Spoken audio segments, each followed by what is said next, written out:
Vaheguru Ji Ka Khalsa, Vaheguru Ji Ki Fateh. To all the viewers of Indoz TV, today we welcome you to this show. In this show we will be discussing Tan Sri Guru Nanak Dev Ji Maharaj and his teachings and life experiences. My name is Himmat Singh, and today we have with us Gyani Kuldeep Singh Ji, who is a former priest in the Brisbane Gurdwara and throughout Australia, who will be sharing his insightful knowledge and experiences on this topic as well. Waheguru ji ਕਾ ਖਾਲਸਾ ਵਾਹਿਗੁਰੂ ਜੀ ਕੀ ਫਤਿਹ. So in this show, the program will be running in English and Punjabi. It will cater towards both audiences. So I'll start off by asking Gyani Ji a question.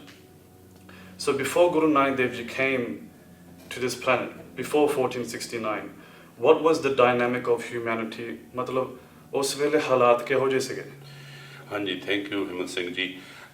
Guru Nanak Sahib ਦੇ ਆਉਣ ਤੋਂ ਪਹਿਲਾਂ ਜਿਹੜੇ ਹਾਲਾਤ ਉੱਥੇ ਸੀਗੇ, ਉਹ ਭਾਈ ਗੁਰਦਾਸ ਜੀ ਲਿਖਦੇ ਆ ਕਿ ਇੱਦਾਂ ਦੀ ਖਿੱਚੋ ਤਾਣ ਜਿੱਦਾਂ ਨਾ ਬਾਂਸ ਰਗੜ ਹੁੰਦੇ ਸੀਗੇ.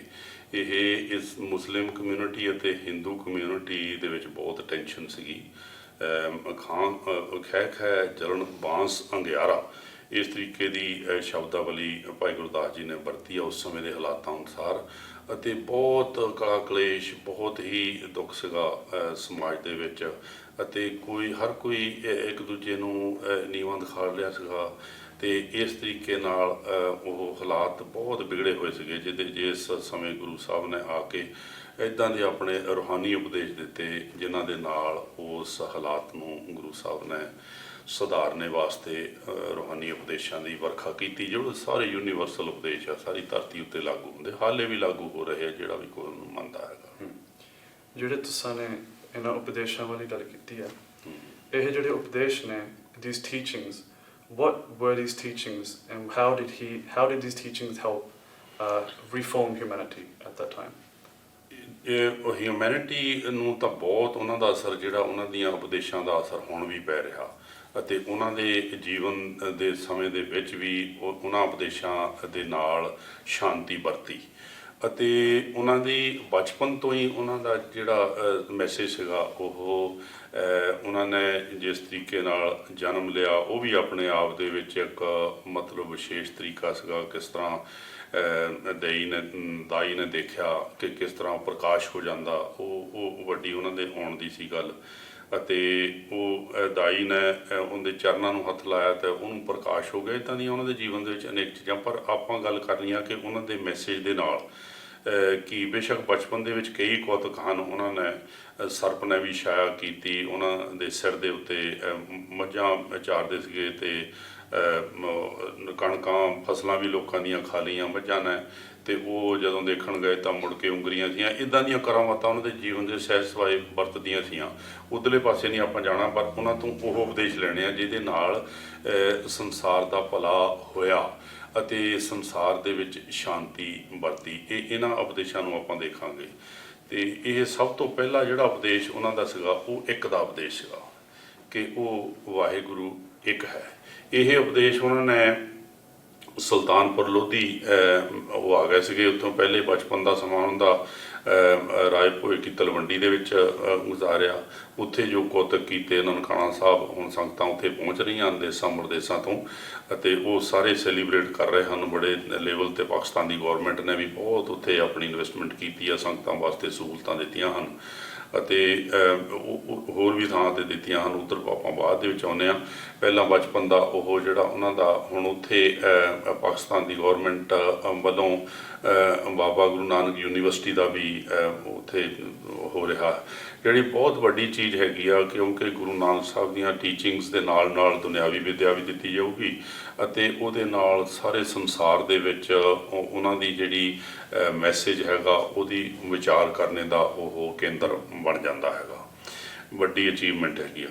ਅਤੇ ਉਹਨਾਂ ਦੇ ਉਪਦੇਸ਼ਾਂ ਦੇ ਵਿੱਚ ਜੇ ਆਪਾਂ ਆ ਜਾਈਏ ਸੁਲਤਾਨਪੁਰ ਹੁਣ, ਅਤੇ ਇੱਥੇ ਆ ਜਾਂਦੇ ਆ, ਉੱਤੇ ਇੱਥੇ ਮੋਦੀਖਾਨੇ ਦੀ ਉਹਨਾਂ ਨੇ ਸੇਵਾ ਕਈ ਸਾਲ ਕੀਤੀ, ਅਤੇ ਉਸ ਸਮੇਂ ਦੇ ਦੌਰਾਨ ਹੀ ਉਹਨਾਂ ਨੇ ਇੱਕ ਦਿਨ ਐਸਾ ਆਇਆ ਕਿ ਉਹ ਚੁੱਭੀ ਮਾਰ ਕੇ ਪਈ ਨਦੀ ਦੇ ਵਿੱਚ, ਅਤੇ ਉਹ ਕਈ ਦਿਨ ਬਾਹਰ ਨਹੀਂ ਨਿਕਲੇ, ਉਹ ਲੱਭਦੇ ਰਹੇ। ਅਤੇ ਫਿਰ ਜਦੋਂ ਬਾਹਰ ਆਏ ਤੇ ਆਉਂਦਿਆਂ ਨੇ ਉਹਨਾਂ ਨੇ ਜਿਹੜਾ ਉਪਦੇਸ਼ ਦਿੱਤਾ ਉਹ ਇੱਕ ਓਂਕਾਰ ਮੂਲ ਮੰਤਰ ਦੀ ਗੱਲ ਹੈ ਕਿ ਉਹ ਰੱਬ ਇੱਕੋ ਹੀ ਹੈ। ਹੁਣ ਇਹ ਇੱਕ ਵੱਡਾ ਉਪਦੇਸ਼ ਹੈ ਕਿ ਮਨੁੱਖ ਆਪਣੇ ਆਪ ਨੂੰ ਵੱਖਰੀਆਂ ਕੌਮਾਂ ਸਮਝ ਰਹੇ ਆ, ਲੜ ਰਹੇ ਆ ਆਪਸ ਦੇ ਵਿੱਚ। ਜਦੋਂ ਗੁਰੂ ਸਾਹਿਬ ਨੇ ਇਹ ਉਪਦੇਸ਼ ਲਿਆਂਦਾ ਮੂਲ ਮੰਤਰ ਦਾ, ਤੇ ਉਹ ਤੋਂ ਬਾਅਦ ਲੋਕਾਂ ਨੇ ਪੁੱਛਿਆ ਕਿ ਇਹ ਕੀ। ਮਹਾਰਾਜ ਨੇ ਪਹਿਲੀ ਗੱਲ ਕਹੀ, ਨਾ ਹਮ ਹਿੰਦੂ ਨਾ ਮੁਸਲਮਾਨ, ਕਿ ਆਪਣੇ ਆਪ ਨੂੰ ਕਿਹਾ ਮੈਂ ਨਾ ਹਿੰਦੂ ਹਾਂ ਨਾ ਮੁਸਲਮਾਨ। ਤੇ ਹੁਣ ਉੱਥੇ ਉਸ ਵੇਲੇ ਹਿੰਦੂ ਵੀ ਸੀਗੇ, ਮੁਸਲਮਾਨ ਵੀ ਸੀਗੇ, ਤੇ ਉਹਨਾਂ ਨੇ ਇੱਦਾਂ ਤਾਂ ਨਹੀਂ ਕਿਹਾ ਕਿ ਤੁਸੀਂ ਹਿੰਦੂ ਨਹੀਂ ਹੈ ਨਾ ਤੁਸੀਂ ਮੁਸਲਮਾਨ ਹੈ, ਇੱਦਾਂ ਨਹੀਂ ਕਿਹਾ ਉਹਨਾਂ ਨੇ ਕਿ ਮੈਂ ਨਾ ਹਮ ਹਿੰਦੂ ਨਾ ਮੁਸਲਮਾਨ, ਮੇਰੇ ਤੇ ਲਾਗੂ ਇਹ, ਮੈਂ ਇੱਦਾਂ ਦੇ ਡਿਫਰੈਂਸ ਦੇ ਵਿੱਚ ਨਹੀਂ ਹੈ ਜੀ ਰਿਹਾ, ਮੈਂ ਤੇ ਇੱਕ ਇਨਸਾਨ।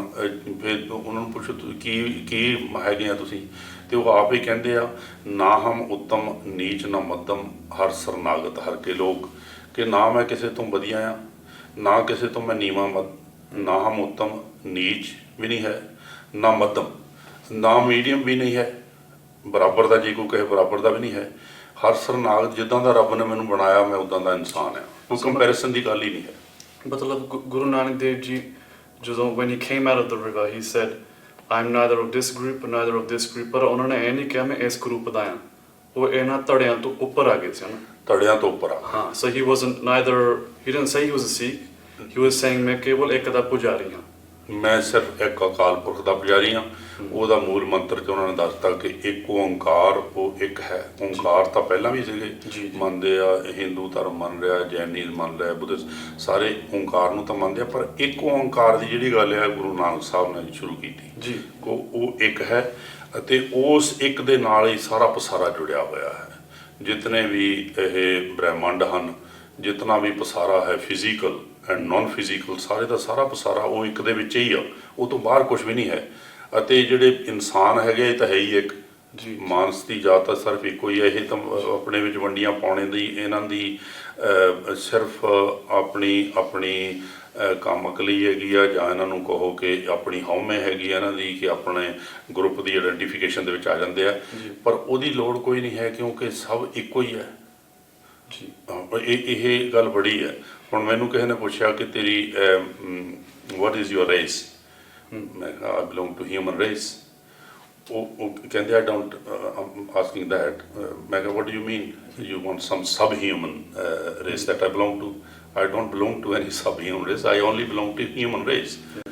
so human ਦੀ ਤਾਂ ਰੇਸ ਇੱਕੋ ਹੀ ਆ, ਤੇ ਫਿਰ ਉਹ ਨੈਸ਼ਨੈਲਿਟੀ ਤੁਸੀਂ ਕਹਿ ਸਕਦੇ ਆ ਕਿ ਉਹ ਨੈਸ਼ਨੈਲਿਟੀਆਂ ਹੋਰ ਹੈਗੀਆਂ ਕਿਹੜੇ ਦੇਸ਼ ਦਾ ਉਹ ਸਭ, ਪਰ ਹਿਊਮਨ ਜਿਹੜੇ ਹੈਗੇ ਉਹ ਇੱਕੋ ਹੀ ਆ, ਉਹ ਇੱਕੋ ਹੀ। That's interesting। ਹੁਣ ਉੱਥੇ ਮੈਂ ਪੜ੍ਹਦਾ ਸੀਗਾ in science recently they've been able to, ਜਿਹੜੀ ਸਾਡੀ genetic code ਹੈ ਨਾ, they've recently been able to map it all, so your helix, they've unfolded it, and everything that makes you who you are, they've been able to map the whole thing।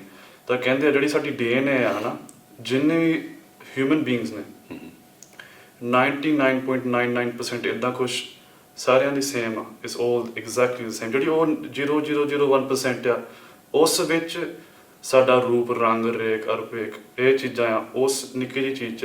ਉਸ ਦੇ ਵਿੱਚ ਆਪਾਂ ਪੰਜਾਬੀ ਲੋਕ ਆ, ਚੀਨੀ ਲੋਕ ਨੇ, ਕਾਲੇ ਲੋਕ ਨੇ, ਗੋਰੇ ਲੋਕ ਨੇ, ਇਨ that little percentage we have so much ਦੁਵੈਤ, ਉਸ ਵਿੱਚ ਹੀ ਹੋਮੇ ਆ, but that 99, that big chunk of our DNA, that physically, biologically that makes us who we are, is exactly the same। Exactly, yeah, that's right। so ਹੁਣ ਇਹ differences ਜਿਹੜੇ ਰੰਗ ਦਾ difference ਹੋਇਆ, ਜਿੱਥੇ ਧੁੱਪ ਜ਼ਿਆਦਾ ਪੈਂਦੀ ਹੈ ਉੱਥੇ ਰੰਗ ਕਾਲੇ ਹੋ ਗਏ, ਅਤੇ ਜਿੱਦਾਂ ਦਾ ਕੰਮ ਕਰਦਾ ਉੱਦਾਂ ਦਾ ਸਰੀਰ ਹੋ ਜਾਂਦਾ, ਉਹ ਕੋਈ ਡਿਫਰੈਂਸ ਨਹੀਂ ਹੈ। ਤੇ ਮਾਨਸ ਇਨਸਾਨ ਸਿਰਫ ਇੱਕੋ ਜਿਹੇ ਹੀ ਆ, ਜੇ ਉਹਨਾਂ ਨੂੰ ਇੱਕੋ ਜਿਹੀ ਐਜੂਕੇਸ਼ਨ ਮਿਲ ਜਾਵੇ, ਇੱਕੋ ਜਿਹਾ ਸਾਰਾ ਕੁਝ, ਉਹ ਸਾਰੇ ਇੱਕੋ ਜਿਹੇ ਹੋ ਜਾਣਗੇ। ਤੇ ਹੁਣ ਇਹ ਬੈਕਗਰਾਊਂਡ ਦਾ ਫਰਕ ਇਹ ਆ, ਕਿਸੇ ਨੂੰ ਕਿੱਦਾਂ ਦਾ ਬੈਕਗਰਾਊਂਡ ਮਿਲੀ, ਐਨਵਾਇਰਨਮੈਂਟ ਮਿਲਦਾ, ਥੋੜ੍ਹੇ ਜਿਹੇ ਡਿਫਰੈਂਸ ਹੋ ਜਾਂਦੇ ਆ। ਜਿੱਥੇ ਜੰਮਿਆ ਪਲਿਆ ਉੱਥੇ ਦੀ ਬੋਲੀ ਬੋਲਣ ਲੱਗ ਪੈਂਦੇ ਆ, ਨਹੀਂ ਤਾਂ ਹੁਣ ਤਾਂ ਸਭ ਕੁਝ ਮਿਕਸ ਹੋ ਰਿਹਾ, ਇੱਕੋ ਹੀ ਚੀਜ਼ ਬਣ ਰਹੀ ਆ। ਹੁਣ ਇੰਡੋਜ਼ ਆਪਣਾ TV ਦੀ ਜਿਹੜੀ ਆਡੀਅנס ਹੈਗੀ ਆ, ਇਹ ਮੈਂ ਸਮਝਦਾ ਹਿੰਦੀ, ਪੰਜਾਬੀ, ਉਰਦੂ, ਇੰਗਲਿਸ਼ ਬੋਲਣੇ ਵਾਲੇ ਆਪਣੇ ਕੋ ਆਡੀਅנס ਹੈਗੀ ਆ, ਅਤੇ ਇਹ ਮਿਕਸ ਵੀ ਕਰਦੇ ਆ ਲੈਂਗੁਏਜਸ। ਹੁਣ ਸਾਰੇ ਪੰਜਾਬੀ ਲੋਕ ਹੈਗੇ ਜਿਹੜੇ, ਇਹ ਦੁਨੀਆ ਦੇ 40 ਦੇਸ਼ਾਂ ਦੇ ਵਿੱਚ ਪਹੁੰਚ ਚੁੱਕੇ ਆ ਇਸ ਵੇਲੇ, ਅਤੇ ਉਹਨਾਂ ਦੇਸ਼ਾਂ ਦੀਆਂ ਬੋਲੀਆਂ ਵੀ ਸਿੱਖ ਰਹੇ ਆ। ਹੁਣ ਸਵੀਡਨ ਦੇ ਵਿੱਚ ਬੱਚੇ ਸਵੀਡਿਸ਼ ਬੋਲਦੇ ਆ, ਨੋਰਵੇ ਦੇ ਵਿੱਚ ਨੋਰਵੀਜੀਅਨ ਵੀ ਨਾਲ ਬੋਲੀ ਜਾਂਦੇ ਆ, ਅਤੇ ਇਸ ਤਰੀਕੇ ਨਾਲ ਉਹ ਵੱਖੋ ਵੱਖਰੀਆਂ ਬੋਲੀਆਂ ਵੀ ਉਹ ਬੋਲ ਰਿਹਾ, ਨਾਲ ਦੀ ਨਾਲ ਪੰਜਾਬੀ। ਅਤੇ ਮੈਜੋਰਿਟੀ ਜਿਹੜੀ ਆਪਣੀ ਪੰਜਾਬੀ ਜਨਤਾ ਹੈਗੀ ਆ, ਇਹ ਇੰਗਲਿਸ਼, ਪੰਜਾਬੀ ਅਤੇ ਹਿੰਦੀ ਦੇ ਵਿੱਚ ਇਹ ਹੈਗੀ ਅੱਜ ਕੱਲ੍ਹ। ਬਿਲਕੁਲ ਠੀਕ ਗੱਲ ਹੈ। ਜਿੱਦਾਂ ਤੁਸੀਂ ਗੱਲ ਕੀਤੀ ਹੈ ਕਿ ਜਿੱਥੋਂ ਆਪਾਂ ਆ ਰਹੇ ਹਾਂ, ਮਤਲਬ ਪਾਕਿਸਤਾਨ, ਪੰਜਾਬ, ਥੱਲੇ ਇੰਡੀਆ, ਸ੍ਰੀਲੰਕਾ, ਇਹ ਜੋ ਧਰਤੀ ਹੈ, even if you go back many billions of years, ਇਹ ਸਭ ਧਰਤੀ ਇੱਕ ਸੀ ਪਹਿਲਾਂ। And then now that tectonic plates, ਜਿਹਨਾਂ ਨੂੰ ਪਤਾ ਹੈਗਾ, ਤੇ ਦਿਸ ਧਰਤੀ ਵੱਖਰੇ ਵੱਖਰੇ ਹੋ ਗਏ। ਹੁਣ ਆਪਾਂ ਬਾਰਡਰ ਲਾਤੇ, ਆਸਟ੍ਰੇਲੀਆ ਹੋ ਗਿਆ, ਇੰਡੀਆ ਹੋ ਗਿਆ, ਆਪਾਂ ਹੀ ਲਾਏ ਆ। ਦੇਖ ਲਓ ਹਿਮਾਲਿਆ ਪਰਬਤ ਦੇ ਵਿੱਚ ਉੱਥੇ ਦੋ ਜਿਹੜੀਆਂ ਟੈਕਟੋਨਿਕ ਪਲੇਟਸ ਆ ਉਹ ਟਕਰਾ ਰਹੀਆਂ, ਉਹ ਉੱਤੇ ਨੂੰ ਉੱਤੇ ਜਾ ਰਿਹਾ। ਹੁਣ ਉਹ 5-6 ਕਿਲੋਮੀਟਰ ਤੱਕ ਉੱਚਾ ਜਾ ਚੁੱਕਾ ਹਿਮਾਲਿਆ ਪਰਬਤ, ਅਤੇ ਕਿਸੇ ਵੇਲੇ ਉਹ ਵੱਖੋ ਵੱਖਰੀਆਂ ਪਲੇਟਾਂ ਸੀਆਂ, ਵੱਖੋ ਵੱਖਰੇ ਸੀਗੇ। ਇਹ ਤਾਂ ਸਭ ਇਹ ਰੱਬ ਦੀ ਰਚਨਾ ਹੈ। ਦੇਖ ਲਓ ਹੁਣ ਜਿੱਦਾਂ ਇੰਡੀਆ ਵਾਲੇ ਕਹਿੰਦੇ ਕਿ ਬਾਹਰ ਆਈਏ, ਹਾਂ, ਇੱਕ ਸਮਾਂ ਉਹ ਵੀ ਸੀ ਕਿ ਤੁਰ ਕੇ ਵੀ ਆ ਸਕਦੇ ਸੀਗੇ। ਇੱਦਾਂ ਹੀ ਆ, ਦੈਟਸ ਰਾਈਟ। ਚਲੋ ਆਪਾਂ ਅੱਗੇ ਗੱਲ ਵਧਾਈਏ। ਮਤਲਬ ਆਪਾਂ ਇੱਕ ਦੀ ਗੱਲ ਕਰ ਰਹੇ ਸੀ, ਆਪਾਂ ਉਹ ਫਰਮਾਨ ਆ ਰਿਹਾ ਸੀ ਮਨ 'ਚ, ਮਹੱਲਾ ਪਹਿਲਾ, ਆਪੇ ਪੱਟੀ ਕਲਮ ਆਪ, ਉੱਪਰ ਲੇਖ ਵੀ ਤੂੰ, ਇੱਕੋ ਕਹੀਏ ਨਾਨਕਾ ਦੂਜਾ ਕਾਹੇ ਕੂ। To me this line very, ਜਦੋਂ ਸੋਚਿਆ ਜਾਵੇ, it's a very abstract way to think। ਹੁਣ ਆਹ ਚੀਜ਼ਾਂ ਅੱਗੇ ਆਈਪੈਡ ਆ, ਇਹਦੇ ਨਾਲ ਪੈਨਸਲ ਪੈਨ ਨਾਲ ਆ, ਮਤਲਬ this desk, yourself। ਪਰ ਗੁਰੂ ਨਾਨਕ ਦੇਵ ਜੀ ਕਹਿੰਦੇ ਕਿ ਇਹਨਾਂ ਨੂੰ ਇੱਕ ਸਮਝੋ। how can you kind of elaborate on that concept of Guru Nanak Dev ji? ਇਹ ਬੜਾ ਸਾਇੰਟੀਫਿਕ ਕਨਸੈਪਟ ਹੈਗਾ। ਹੁਣ ਸਾਇੰਸ ਨੇ ਤਾਂ ਮੰਨ ਲਿਆ ਨਾ ਕਿ ਕੋਈ ਵਜੂਦ ਨਹੀਂ ਹੈ। ਜਿਹੜੇ ਐਟੋਮਿਕ ਲੈਵਲ ਦੇ ਉੱਤੇ ਜਦੋਂ ਤੁਸੀਂ ਦੇਖਦੇ ਆ ਨਾ, ਜਿਸ ਤਰ੍ਹਾਂ ਸੂਰਜ ਦੇ ਦੁਆਲੇ ਧਰਤੀ, ਮਰਕਰੀ ਅਤੇ ਹੋਰ ਇਹ ਸਾਰੇ ਘੁੰਮਦੇ ਆ, ਧਰਤੀ ਦੁਆਲੇ ਚੰਦਰਮਾ ਘੁੰਮਦਾ, ਇਸੇ ਤਰੀਕੇ ਨਾਲ ਇਕੱਲੇ ਇਕੱਲੇ ਐਟਮ ਦੇ ਦੁਆਲੇ ਉਸੇ ਸਕੇਲ ਦੇ ਉੱਤੇ ਉਹਨਾਂ ਡਿਫਰੈਂਸਸ ਪਰ ਛੋਟੀ ਸਕੇਲ ਦੇ ਉੱਤੇ ਉਹ ਇਲੈਕਟ੍ਰੋਨਿਕ ਜਿਹੜੇ ਆ ਘੁੰਮ ਰਹੇ ਆ। ਅਤੇ ਜਦੋਂ ਤੁਸੀਂ ਬ੍ਰੇਕਡਾਊਨ ਕਰਕੇ ਇਸ ਚੀਜ਼ ਨੂੰ ਦੇਖਦੇ ਆ ਤਾਂ ਉਹ ਸਾਰਾ ਕੁਝ ਹੈ ਹੀ ਐਟਮ। ਜੇ ਉਹਨਾਂ ਨੂੰ ਇਕੱਠੇ ਕਰ ਦਿਓ ਸਾਰਿਆਂ ਇਲੈਕਟ੍ਰੋਨ, ਹੁਣ ਇਕੱਲੇ ਇਕੱਲੇ ਐਟਮ ਨੂੰ ਭੰਨ ਕੇ ਜਦੋਂ ਤੁਸੀਂ ਇਲੈਕਟ੍ਰੋਨ ਇਕੱਠੇ ਕਰਦੇ ਹੋ ਤਾਂ ਉਹ ਬਹੁਤ ਛੋਟੀ ਜਿਹੀ ਮਾਈਕਰੋ ਚੀਜ਼ ਬਣ ਜਾਂਦੀ ਆ। ਅਤੇ ਜਦੋਂ ਉਹਨੂੰ ਤੁਸੀਂ ਦੇਖਦੇ ਆ ਉਸ ਲੈਵਲ ਦੇ ਉੱਤੇ ਸਭ ਇੱਕੋ ਹੀ ਆ। ਬਿਲਕੁਲ ਸਾਰੇ ਐਟੋਮਿਕ ਲੈਵਲ ਦੇ ਉੱਤੇ ਸਾਰਾ ਹਿਊਮਨ ਹੋਏ ਜਾਂ ਫੱਟਾ ਹੋਇਆ ਜਾਂ ਕੁਝ, ਤੇ ਇਹ ਐਟਮਸ ਦਾ ਹੀ ਬਣਿਆ ਆ। ਅਤੇ ਜਦੋਂ ਉਸ ਤਰੀਕੇ ਜਦੋਂ ਉਹ ਖਿੱਚਦਾ ਆਪਣੀ ਐਟੋਮਿਕ ਤਾਕਤ ਵਿੱਚੋਂ, ਸਾਰੇ ਐਟਮ ਕਲੈਪਸ ਹੋ ਜਾਂਦੇ ਆ। ਫਿਰ ਉਹ ਜਦੋਂ ਰੱਬ ਆਪਣੀ ਖਿੱਚਦਾ ਤਾਕਤ ਆ, ਸਾਰਾ ਕੁਝ ਹੀ ਉਹ ਕਲੈਪਸ ਹੋ ਕੇ ਯੂਨੀਵਰਸ ਕੁਝ ਵੀ ਨਹੀਂ ਰਹਿੰਦਾ ਹੈ। ਇਹ ਤਾਂ ਖੇਡ ਆ ਉਹਦੀ, ਤੇ ਹੈਗਾ ਸਾਰਾ ਪਸਾਰਾ ਉਹਦਾ, ਤੇ ਉਹਦੀ ਸ਼ਕਤੀ ਇਕੱਲੇ ਇਕੱਲੇ ਐਟਮ ਦੇ ਵਿੱਚ ਵਰਤ ਰਹੀ ਆ, ਜਿਹੜੀ ਘੁਮਾ ਰਹੀ ਆ ਇਲੈਕਟ੍ਰੋਨਸ ਨੂੰ ਨਿਊਕਲੀਅਸ ਦੇ ਦੁਆਲੇ। ਅਤੇ ਇਸ ਤਰੀਕੇ ਨਾਲ ਉਹ ਇਹ ਸਾਰਾ ਇੱਕੋ ਹੀ ਚੀਜ਼ ਆ। ਬਿਲਕੁਲ ਠੀਕ ਹੈ। ਮਤਲਬ what do you think is hindering us from becoming this one? Because we talk about this one and ਆਪਾਂ ਵਿਚਾਰ ਕਰਦੇ ਹਾਂ, ਪਰ ਇਹ ਵੀ ਇੱਕ ਗੱਲ ਹੈ ਕਿ ਇੱਕ ਹੈ ਸਭ ਕੋਏ ਹਉਮੈ ਗਰਭ ਵਿਆਪੇ। ਆਪਾਂ ਇਸ ਹਉਮੈ ਤਾਂ ਗਰਭ 'ਚ ਵਿਆਪੇ ਹੋਏ ਹਾਂ। ਵਿਆਪੇ means engrossed. We are stuck in home, our identity, and garb with a baba means pride. We are stuck in these things. ਆਪਾਂ ਇੱਕ ਹੈ ਸਭ ਕੋਏ, ਵੈਸੇ ਆਪਾਂ ਗੱਲ ਕਰ ਰਹੇ ਹਾਂ ਇੱਕ ਦੀ। How do you think we can truly become, how does one become one? And if you can mention home ਦੀ ਜਿੱਦਾਂ the home and how to get rid of that, I think it's on the lines of that, if you can share. ਹੁਣ ਦੇਖੋ, ਇਹ ਬਹੁਤ ਵਧੀਆ ਗੱਲ ਹਿੰਮਤ ਸਿੰਘ ਤੁਸੀਂ ਲੈਂਦੀ ਹੈ ਕਿ ਹਉਮੈ ਜਿਹੜਾ ਹੈਗਾ ਨਾ, ਇਹ ਪੰਬੀਰੀ ਕੇ ਪਾਤ ਪਾਰ ਦੋ ਨਿਮਕ ਮਾਏ ਦੁਰਾਏ, ਜਿਹੜੇ ਬਾਣੀ 'ਚ ਪੰਕਤੀ ਆਉਂਦੀ ਆ, ਇਹੀ ਆ। ਹੁਣ ਇਹ ਹਉਮੈ ਦਾ ਹੀ ਪੜਦਾ ਪਿਆ ਕਿ ਅਸੀਂ ਰੱਬ ਤੋਂ ਵੱਖਰੇ ਕੁਛ ਹੈਗੇ ਆ। ਪਰ ਰੱਬ ਤੋਂ ਵੱਖਰਾ ਤਾਂ ਕੁਛ ਵੀ ਨਹੀਂ ਹੈ। ਰੱਬ ਤੋਂ ਵੱਖਰਾ ਤਾਂ ਇਨਸਾਨ ਤਾਂ ਛੱਡੋ, ਜਿਹੜੀ ਮਟੀਰੀਅਲ ਪੱਥਰ ਵੀ ਉਹ ਰੱਬ ਤੋਂ ਵੱਖਰਾ ਨਹੀਂ ਹੈ। ਹਰ ਚੀਜ਼ ਦੇ ਵਿੱਚ ਉਹ ਵਿਆਪ ਰਿਹਾ, ਹਰ ਚੀਜ਼ ਦੇ ਵਿੱਚ ਵੀ ਆ। ਅਤੇ ਇਨਸਾਨਾਂ ਵਿੱਚ ਤਾਂ ਹੈ ਹੀ। ਇਨਸਾਨਾਂ ਦੇ ਵਿੱਚ ਜਿਹੜੀ ਹੋਰ ਵੱਖਰੀ ਚੀਜ਼ ਆ, ਉਸ ਵਾਹਿਗੁਰੂ ਦੀ ਜੋਤ ਵੀ ਆ, ਜਿਹੜੀ ਬਾਕੀ ਪੱਥਰਾਂ 'ਚ ਸ਼ਾਇਦ ਨਾ ਹੋਵੇ। ਤੇ ਇਹ ਇਨਸਾਨਾਂ ਦੇ ਵਿੱਚ ਜੋਤ ਹੋਣ ਕਰਕੇ ਇਹਨੂੰ ਗਿਆਨ ਨਹੀਂ ਹੈ ਕਿ ਮਨ ਤੂੰ ਜੋਤ ਸਰੂਪ ਹੈ, ਆਪਣਾ ਮੂਲ ਪਛਾਣ, ਮਨ ਹਰ ਜੀ ਤੇਰੇ ਨਾਲ ਹੈ, ਗੁਰਮਤੀ ਰੰਗ ਮਾਣ। ਇਹ ਬੰਦਾ ਸਮਝਦਾ ਕਿ ਇਹ ਰੱਬ ਤੋਂ ਕੋਈ ਵੱਖਰੀ ਐਂਟੀਟੀ ਆ। ਅਤੇ ਇੱਕ ਦੂਜੇ ਇਨਸਾਨ ਤੋਂ ਵੀ ਆਪਣੇ ਆਪ ਨੂੰ ਵੱਖਰਾ ਸਮਝਦਾ, ਪਰ ਹੈ ਕੁਝ ਵੱਖਰਾ ਨਹੀਂ ਹੈ, ਸਾਰਾ ਇੱਕੋ ਹੀ ਚੀਜ਼ ਦਾ ਨੈਟਵਰਕ ਆ।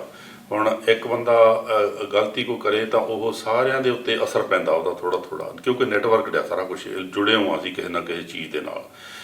ਇਸ ਕਰਕੇ ਉਹ ਇਹ ਸਾਰੇ ਦਾ ਸਾਰਾ ਪਸਾਰਾ ਇੱਕੋ ਹੀ ਆ। ਹੁਣ ਇਹਨੂੰ ਸਮਝਣ ਲਈ ਗੁਰੂ ਸਾਹਿਬ ਨੇ ਹਉਮੈ ਬੂਝੇ ਤਾਂ ਦਰ ਸੂਝੇ, ਗਿਆਨ ਵਿਗੁਣਾ ਕਥ ਕਥ ਲੁਝੇ ਦਾ ਉਪਦੇਸ਼ ਦਿੱਤਾ ਸਾਰੀ ਵਾਰ ਦੇ ਵਿੱਚ। ਅਤੇ ਹਉਮੈ ਜਿਹੜੀ ਚੀਜ਼ ਆ ਉਹ ਇਹ ਤੁਹਾਡੇ ਜਨਮ ਤੋਂ ਸ਼ੁਰੂ ਹੋ ਜਾਂਦੀ ਆ ਅਤੇ ਹੌਲੀ ਹੌਲੀ ਤੁਹਾਨੂੰ ਸਿਖਾਲਿਆ ਜਾਂਦਾ। ਜਦੋਂ ਬੱਚਾ ਜਨਮਦਾ ਉਸ ਵੇਲੇ ਉਹ ਇਕੱਲਾ ਹੀ ਨਹੀਂ ਹੁੰਦਾ ਹੈ, ਉਹਦੇ ਕੋਲ ਮਾਤਾ ਪਿਤਾ ਹੁੰਦੇ ਆ।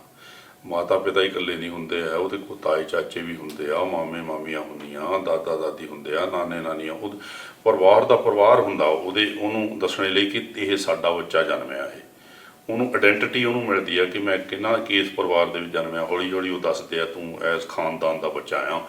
ਉਹ ਫਿਰ ਸਮਝਦਾ ਆਪਣੇ ਆਪ ਨੂੰ ਮੈਂ ਵੀ ਵਾਕਿਆ ਹੀ ਕੁਛ ਹੈਗਾ ਆ। ਅਤੇ ਉਹਦੀ ਜਿਹੜੀ ਹੋਂਦ ਆ, ਆਇਡੈਂਟੀਟੀ ਆ ਅਤੇ ਹਉਮੈ ਆ, ਉਹ ਇੱਦਾਂ ਹੌਲੀ ਹੌਲੀ ਡਿਵੈਲਪ ਹੁੰਦੀ ਆ।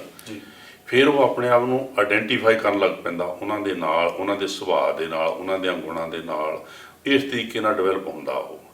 ਹੁਣ ਗੁਰੂ ਸਾਹਿਬ ਕਹਿੰਦੇ ਆ ਕਿ ਨਾ ਹਮ ਹਿੰਦੂ ਨਾ ਮੁਸਲਮਾਨ, ਅੱਲੇ ਰਾਮ ਕੇ ਪਿੰਡ ਪ੍ਰਾਣ। ਇਹ ਪਿੰਡ ਸਰੀਰ ਅਤੇ ਪ੍ਰਾਣ ਹੈ ਜਿਹੜੇ ਇਹ ਤਾਂ ਵਾਹਿਗੁਰੂ ਨੇ ਦਿੱਤੇ। ਅੱਲਾ ਰਾਮ ਕਹਿ ਲਓ, ਜੋ ਮਰਜ਼ੀ ਕਹਿ ਲਓ, ਇਹ ਉਹਦਾ ਅਕਾਲ ਪੁਰਖ ਦਾ ਦਿੱਤਾ ਹੋਇਆ ਹੈ ਅਤੇ ਸਾਰਿਆਂ ਦੇ ਕੋਲ ਇੱਕੋ ਹੀ ਹੈ ਚੀਜ਼। ਇਹ ਇੱਦਾਂ ਦੀਆਂ ਜਿਹੜੇ ਛੋਟੇ ਛੋਟੇ ਡਿਫਰੈਂਸਿਸ ਹਨ, ਇਹਨਾਂ ਦੇ ਵਿੱਚ ਜਾਣ ਦੀ ਲੋੜ ਨਹੀਂ ਹੈ। ਤੁਸੀਂ ਸਾਰਿਆਂ ਨੂੰ ਰੱਬ ਦਾ ਰੂਪ ਸਮਝੋ। ਜਿੰਨੇ ਵੀ ਇਨਸਾਨ ਆ ਸਾਰੇ ਰੱਬ ਦੇ ਹੀ ਬਣਾਏ ਹੋਏ ਹਨ, ਇਸ ਕਰਕੇ ਉਹ ਰੱਬ ਦਾ ਰੂਪ ਉਹਨਾਂ ਨੂੰ ਸਮਝੋ। ਅਤੇ ਇੱਦਾਂ ਤੁਸੀਂ ਜਦੋਂ ਸਮਝ ਕੇ ਜੀਣੇ ਆ, ਤੁਸੀਂ ਕਿਸੇ ਦਾ ਇੰਨਾ ਮਾੜਾ ਨਹੀਂ ਕਰ ਸਕਦੇ ਕਿ ਉਹਨੂੰ ਤੁਸੀਂ ਖਤਮ ਹੀ ਕਰ ਦਿਓ, ਉਸ ਕੌਮ ਦਾ ਮਲੀਆ ਮੇਟੇ ਕਰ ਦਿਓ ਜਾਂ ਇੱਦਾਂ ਦਾ। ਇਹ ਕੰਮ ਨਹੀਂ ਹੋਏ। ਉਹ ਤੁਸੀਂ ਰੱਬ ਦਾ ਰੂਪ ਜੇ ਸਮਝਦੇ ਆ ਕਿ ਇਹਨੂੰ ਇੰਨਾ ਮਾੜਾ ਨਹੀਂ ਕਰ ਸਕਦੇ ਤੁਸੀਂ ਕਿਸੇ ਦਾ। ਇਹ ਮੈਸੇਜ ਗੁਰੂ ਸਾਹਿਬ ਨੇ ਤਕਰੀਬਨ ਸਾਰੀ ਜ਼ਿੰਦਗੀ ਉਹਨਾਂ ਦਾ ਇਹ ਫੰਡਾਮੈਂਟਲ ਮੈਸੇਜ ਚੱਲਦਾ ਹੀ ਚੱਲਦਾ ਆ ਕਿ ਸਾਰੇ ਰੱਬ ਦੇ ਜੀ ਹੈਗੇ ਆ, ਸਭ ਦਾ ਭਲਾ ਕਰੋ ਅਤੇ ਸਾਰਿਆਂ ਦੇ ਵਿੱਚ ਰੱਬ ਵਸਦਾ। ਸਾਰਿਆਂ ਤੋਂ ਜਦੋਂ ਕਿਸੇ ਤੋਂ ਅਸੀਸ ਲੈਂਦੇ ਆ ਤੁਸੀਂ ਭਲਾ ਕਰਕੇ, ਸਮਝੋ ਰੱਬ ਦੀ ਅਸੀਸ ਤੁਹਾਨੂੰ ਮਿਲ ਰਹੀ ਆ। ਉਹ ਐਕਟਿਵ ਰੱਬ ਹੈਗਾ, ਅਲਾਈਵ ਰੱਬ ਆ ਜਿਹੜਾ ਇਨਸਾਨੀਅਤ ਦੇ ਵਿੱਚ। ਜਦੋਂ ਇਨਸਾਨੀਅਤ ਦਾ ਭਲਾ ਹੁੰਦਾ ਤਾਂ ਉਹ ਖਲਕ ਮੇ ਖਾਲਕ, ਉਹ ਜਿੱਦਾਂ ਰੱਬ ਖਲਕਤ ਦੇ ਵਿੱਚ ਆ, ਖਲਕਤ ਜਿਹੜੀ ਆ ਰੱਬ ਦੇ ਵਿੱਚ ਆ, ਉਹ ਇੱਕੋ ਰੂਪ ਆ ਉਹਦਾ। ਜਾਣ ਕੇ ਗੁਰਮਤਿ ਦਾ ਇਹ ਉਪਦੇਸ਼ ਤਾਂ ਸਾਰਿਆਂ ਦਾ ਭਲਾ ਵੀ ਇਹਦੇ 'ਚ ਹੁੰਦਾ, ਤਾਂ ਸਾਰੇ ਉਹ ਸ਼ਾਂਤੀ ਵਰਤਦੀ ਆ। So just to come back to the home, just to describe it, so it's an identity that is actually formed before we are even born. So ਜਿਵੇਂ ਕਿਹਾ ਕਿ before a child is born, ਉਹਨਾਂ ਦੇ ਮਾਪੇ ਹੁੰਦੇ ਆ, ਪਰਿਵਾਰ ਪਹਿਲਾਂ ਹੀ ਹੁੰਦਾ ਹੈ। The location where they are going to be born ਵੀ ਪਹਿਲਾਂ ਮਤਲਬ ਪਤਾ ਹੁੰਦਾ ਹੈ। ਇਹ ਮਤਲਬ ਹਉਮੈ ਦੀ ਆਦ ਹੈ। This is where it starts from. And then you're born and you have a name and you create this identity। ਤਾਂ ਫਿਰ ਉਹੀ ਗੱਲ ਹੈ, ਆਪਾਂ ਇਸ ਆਈਡੈਂਟੀਟੀ ਆਪਾਂ ਆਪਣੇ ਆਪ ਨੂੰ ਇਸ ਆਈਡੈਂਟੀਟੀ ਨਾਲ ਜੋੜ ਦਿੱਤਾ ਹੈ ਨਾ। We identify ourselves as this identity we've created। ਅਸਲ 'ਚ ਆਪਾਂ ਉਹੀ ਮਨ ਤੋਂ ਜੋਤ ਸਰੂਪ ਹੈ, ਆਪਣਾ ਮੂਲ ਪਛਾਣ। ਅਸਲ 'ਚ ਉਹੀ ਆ ਆਪਾਂ। ਅਸਲ ਦੇ ਵਿੱਚ ਉਹ ਚੀਜ਼ ਆ, ਪਰ ਅਸੀਂ ਆਪਣੇ ਆਪ ਨੂੰ ਸਮਝਣ ਹੋਰ ਕੁਝ ਲੱਗ ਪੈਂਦੇ। ਜੀ ਬਸ ਇਹਦੇ 'ਚ ਫਰਕ ਪੈ ਜਾਂਦਾ, ਕਿਉਂਕਿ ਸਾਡੀ ਸਮਝ ਹੈ ਉਹ 'ਤੇ ਪਰਦਾ ਪੈ ਜਾਂਦਾ। ਜੀ ਅਸੀਂ ਆਪਣੇ ਆਪ ਨੂੰ ਜਾਤ ਦੇ ਨਾਲ ਸਮਝ ਲੈਂਦੇ ਹਾਂ ਕਿ ਸਾਡੀ ਜਾਤ ਆ ਹੈ ਜੀ। ਅਤੇ ਹੁਣ ਜਾਤ ਤਾਂ ਗਰਵ ਨਾ ਕਰ ਮੂਰਖ ਗਾਵਾਰਾ, ਇਸ ਗਰਵ 'ਤੇ ਉਪਜੇ ਬਹੁਤ ਵਿਕਾਰਾ। ਗੁਰੂ ਨਾਨਕ ਸਾਹਿਬ ਨੇ ਤਾਂ ਜਾਤ ਨੂੰ ਮੰਨਿਆ ਹੀ ਨਹੀਂ ਜੀ। ਗੁਰੂ ਨਾਨਕ ਸਾਹਿਬ ਦੀ ਜੇ ਟੀਚਿੰਗ ਲਈਏ, ਉਹਨਾਂ ਨੇ ਸਭ ਤੋਂ ਪਹਿਲਾਂ ਤਾਂ ਜਨੇਊ ਪਾਉਣੇ ਤੋਂ ਇਨਕਾਰ ਕੀਤਾ। ਜਦੋਂ ਪਾਉਣ ਲੱਗੇ ਉਹ ਕਹਿੰਦੇ ਪੰਡਤ ਆਇਆ, ਕਹਿੰਦਾ ਉਹ ਕਹਿੰਦਾ ਸਿਰ ਦਾ ਭੱਦਣ ਕਰਨਾ, ਪਹਿਲਾਂ ਸਿਰ ਨੂੰ ਸ਼ੇਵ ਕਰਦੇ। ਉਹ ਮਹਾਰਾਜ ਕਹਿੰਦੇ ਇਹ ਤਾਂ ਕੰਮ ਮੈਂ ਕਰਾਉਣਾ ਹੀ ਨਹੀਂ ਹੈ। ਉਹਨਾਂ ਨੇ ਤਾਂ ਸਾਫ ਸੂਰ ਦਸਤਾਰ ਸਾਰੀ ਜ਼ਿੰਦਗੀ ਨਹੀਂ, ਉਹ ਤਾਂ ਕੰਮ ਜਨੇਊ ਵਾਲੀ ਤਾਂ ਕੰਮ ਹੋਏ ਨਹੀਂ, ਉਹ ਤਾਂ ਬਾਅਦ 'ਚ ਪੈਣਾ ਸੀਗਾ, ਪਹਿਲਾਂ ਭੱਦਣ ਕਰਨਾ ਸੀਗਾ। ਅਤੇ ਉਹ ਨਹੀਂ ਇਸ ਚੀਜ਼ ਦੇ ਉੱਤੇ ਉਹਨਾਂ ਨੂੰ ਪ੍ਰਵਾਨ ਸੀਗਾ। ਸਾਫ ਸੂਰਤ ਰੱਬ ਦੀ, ਪੰਨੇ ਬੇਈਮਾਨ। ਅਤੇ ਉਹ ਰੱਬ ਨੇ ਜਿੱਦਾਂ ਦਾ ਬਣਾਇਆ ਇਨਸਾਨ ਨੂੰ, ਉਹ ਸਾਬਤ ਸੂਰਤ ਆਪਣੀ ਰੱਖੇ ਅਤੇ ਉਹ ਉਸ ਤਰੀਕੇ ਨਾਲ ਆਪਣੇ ਆਪ ਨੂੰ ਰੱਬ ਨਾਲ ਆਇਡੈਂਟੀਫਾਈ ਕਰੇ, ਨਾ ਕਿ ਹੋਰ ਜਾਤਾਂ ਨਾਲ, ਪਰਿਵਾਰਾਂ ਨਾਲ, ਗੋਤਾਂ ਨਾਲ, ਜਾਂ ਆਪਣੀ ਜੋ ਕੁਝ ਵੀ ਹੋਰ ਚੀਜ਼ਾਂ ਨਾਲ ਆਇਡੈਂਟੀਫਾਈ ਕਰਦਾ ਉਹਦੇ ਨਾਲ ਨਾ ਕਰੇ। ਆਪਣੀ ਜੋਤ ਦੇ ਨਾਲ ਆਪਣੇ ਆਪ ਨੂੰ ਆਇਡੈਂਟੀਫਾਈ ਕਰੇ ਜੀ, ਉਸ ਰੱਬ ਦੇ ਨਾਲ ਆਇਡੈਂਟੀਫਾਈ। ਕਿਉਂਕਿ ਜਿਹੜਾ ਉਹ ਜੋਤ ਹੈ, ਆਪਾਂ ਕਈ ਵਾਰੀ ਕਹਿੰਦੇ ਕਿ ਰੱਬ ਨਾਲ ਆਈਡੈਂਟੀਫਾਈ ਸੈਲਫ ਐਜ਼ ਰੱਬ, ਆਪ ਜੀ ਨੂੰ ਨਹੀਂ ਕਿਹਾ ਸੀ। ਸੋ ਦੈਟ ਜੋਤ ਇਜ਼ ਆਲਸੋ ਰੱਬ। ਹੁਣ ਆਪਾਂ ਕਈ ਵਾਰੀ ਕਹਿੰਦੇ ਇੰਗਲਿਸ਼ 'ਚ ਕਹਿੰਦੇ ਆ ਮਾਈ ਸੋਲ, your soul. ਆਪਾਂ ਇਸ soul ਚ ਵਿੱਚ ਵੀ ਆਪਾਂ ਦੁਐਤ ਪਾ ਦਿੱਤਾ, which is what I find very funny. ਪਰ ਜਿਹੜਾ ਆਪ ਜੀ ਦਾ soul ਹੈ, my soul, ਹੈ ਤਾਂ ਜੋਤ ਉਹੀ ਹੈ. And when I say ਕਿ if I, before you spoke about helping, ਸਰਬੱਤ ਦਾ ਭਲਾ ਕਰਨਾ, ਉਹ ਇਸ ਤਰ੍ਹਾਂ ਮੈਨੂੰ ਲੱਗ ਰਿਹਾ ਹੈ ਕਿ ਆਪਾਂ ਉਸ ਜੋਤ ਦਾ ਭਲਾ ਕਰਨਾ, ਕਿਉਂਕਿ ਉਹ ਜੋਤ ਹੀ ਜੋਤ ਆ ਸਾਰੇ ਪਾਸੇ.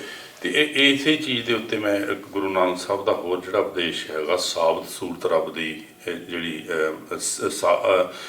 ਸਾਬਤ ਸੂਰਤ ਦਸਤਾਰ ਸਿਰਾ ਜੀ, ਉਹਦੇ ਵੱਲ ਆਉਣਾ ਚਾਹੁੰਦਾ ਥੋੜ੍ਹਾ ਜਿਹਾ, ਤੁਹਾਨੂੰ ਦੱਸਦੇ ਹਾਂ ਉਹ ਕੀ ਚੀਜ਼ ਆ. ਕਿ ਇਹ ਜਿਹੜੀ ਦਸਤਾਰ ਸਿਰਾ ਹੁਣ ਗੁਰੂ ਮਹਾਰਾਜ ਨੇ ਇਹ ਉਪਦੇਸ਼ ਗੁਰੂ ਨਾਨਕ ਸਾਹਿਬ ਤੋਂ ਚੱਲਿਆ, ਕਿਉਂਕਿ ਕਹਿੰਦੇ ਦਸਮ ਪਾਤਸ਼ਾਹ ਨੇ ਦਸਤਾਰ ਦਿੱਤੀ, ਦਸਮ ਪਾਤਸ਼ਾਹ ਤੋਂ ਨਹੀਂ, ਗੁਰੂ ਨਾਨਕ ਸਾਹਿਬ ਤੋਂ ਚੱਲੀ ਆ ਦਸਤਾਰ ਦਾ ਜਿਹੜਾ ਉਪਦੇਸ਼ ਇੱਦਾਂ ਆ ਕਿ ਇਹ ਦਸਤਾਰ ਜਿਹੜੀ ਆ ਤੁਹਾਨੂੰ ਬੰਦੇ ਨੂੰ ਇਹ ਰਿਸਪੋਂਸੀਬਿਲਿਟੀ ਜਣਾ ਰਹੀ ਆ ਕਿ ਤੂੰ ਸਾਰੀ ਕਾਇਨਾਤ ਦਾ ਸਰਦਾਰ ਆ, ਅਤੇ ਸਾਰੀ ਜਿਹੜੀ ਕਾਇਨਾਤ ਹੈਗੀ ਆ ਉਹਦੇ ਵਿੱਚ ਮੱਛੀਆਂ ਵੀ ਆ ਜਾਂਦੀਆਂ, ਪੰਛੀ ਵੀ ਆ ਜਾਂਦੇ ਆ, ਦਰਖਤ ਵੀ ਆ ਜਾਂਦੇ ਆ, ਆਪ ਪੈਦਾਇਸ਼ ਜੋ ਕੁਛ ਵੀ ਹੈਗਾ ਉਹ ਸਾਰੀ ਦੇ ਸਾਰੇ ਦੀ ਜ਼ਿੰਮੇਵਾਰੀ ਇਨਸਾਨ ਦੇ ਉੱਤੇ ਛੱਡੀ ਆ. ਪਰ ਇਨਸਾਨ ਉਹ ਜ਼ਿੰਮੇਵਾਰੀ ਨੂੰ ਸਮਝ ਨਹੀਂ ਰਿਹਾ, ਮੱਛੀਆਂ ਨੂੰ ਫੜ ਕੇ ਖਾ ਰਿਹਾ ਅਤੇ ਪੌਦਿਆਂ ਨੂੰ ਵੱਢ ਰਿਹਾ, ਇਹਨਾਂ ਨੂੰ ਅੱਗਾਂ ਲਾ ਰਿਹਾ, ਜੰਗਲ ਛੱਡਿਆ ਕੋਈ ਨਹੀਂ ਹੈ. ਅਤੇ ਪੰਛੀ ਵੀ ਹੁਣ ਕਹਿੰਦੇ ਇੰਡੀਆ 'ਚ ਚਿੜੀਆਂ ਹੀ ਦੇਖਣੀਆਂ ਬੰਦ ਹੋ ਗਈਆਂ, ਉਹ ਇੱਦਾਂ ਦੇ ਕੈਮੀਕਲ ਪਾ ਕੇ ਉਹ ਨਸ਼ਟ ਕਰ ਦਿੱਤਾ ਉਸ ਚੀਜ਼ ਨੂੰ. ਪਰ ਇਹ ਜ਼ਿੰਮੇਵਾਰੀ ਤਾਂ ਇਨਸਾਨ ਦੀ ਆ, ਜ਼ਿੰਮੇਵਾਰੀ ਗੁਰੂ ਸਾਹਿਬ ਨੇ ਚੜਾਈ ਆ ਕਿ ਇਨ ਦਸਤਾਰ ਸਿਰ 'ਤੇ ਹੋਣ ਦਾ ਮਤਲਬ ਇਹ ਹੈ ਕਿ ਯੂ ਆਰ ਦਾ ਸਰਦਾਰ ਆ ਇਸ ਸਾਰੀ ਕਾਇਨਾਤ ਦਾ, ਅਤੇ ਤੇਰੀ ਜ਼ਿੰਮੇਵਾਰੀ ਆ ਸਾਰਿਆਂ ਦੇ ਉੱਤੇ, ਇਨਸਾਨਾਂ ਉੱਤੇ ਵੀ ਆ. ਇੱਦਾਂ ਨਹੀਂ ਕਿ ਆਪਣੇ ਮਤਲਬ ਪਰਿਵਾਰ ਨੂੰ ਪਾਲੀ ਜਾਵੇ ਅਤੇ ਆਪਣਿਆਂ ਦਾ ਹੀ ਭਲਾ ਸੋਚੇ. ਜਿਹੜਾ ਸਰਦਾਰ ਆ ਉਹ ਸਰਬੱਤ ਦਾ ਭਲਾ ਸੋਚਦਾ, ਸਰਬੱਤ ਦੇ ਭਲੇ ਦੇ ਵਿੱਚ ਪੂਰੀ ਦੀ ਪੂਰੀ ਧਰਤੀ ਆ ਜਾਂਦੀ ਆ, ਅਤੇ ਪੂਰੀ ਦੀ ਪੂਰੀ ਹੁਣ ਜਿਹੜਾ ਸਰਬੱਤ ਨੂੰ ਜਿਹੜਾ ਰਾਜਾ ਸਾਰਿਆਂ ਨੂੰ ਆਪਣੀ ਪ੍ਰਜਾ ਸਾਰਿਆਂ ਨੂੰ ਆਪਣੇ ਸਮਝਦਾ, ਉਹ ਕਿਸੇ ਦਾ ਬੁਰਾ ਨਹੀਂ ਕਰਦਾ. ਜਿਹੜਾ ਕੋਈ ਛੋਟਾ ਰਾਜਾ ਆ ਉਹ ਆਪਣੇ ਦੇਸ਼ ਉਨੇ ਕੁ ਨੂੰ ਸਮਝਦਾ ਆਪਣਾ, ਤਾਂ ਉਨੇ ਦਾ ਭਲਾ ਕਰਦਾ. ਪਰ ਜਿਹੜਾ ਸਰਬੱਤ ਦਾ ਰਾਜਾ ਆ ਉਹ ਸਰਬੱਤ ਦਾ ਭਲਾ ਕਰਦਾ. ਇਸੇ ਕਰਕੇ ਦਸਮ ਪਾਤਸ਼ਾਹ ਨੇ ਦਸਮ ਖਾਲਸਾ ਜਦੋਂ ਬਣਾਇਆ ਉਸ ਵੇਲੇ ਉਹ ਉਪਦੇਸ਼ ਦਿੱਤਾ ਕਿ ਖਾਲਸਾ ਮੇਰਾ ਰੂਪ ਹੈ ਖਾਸ.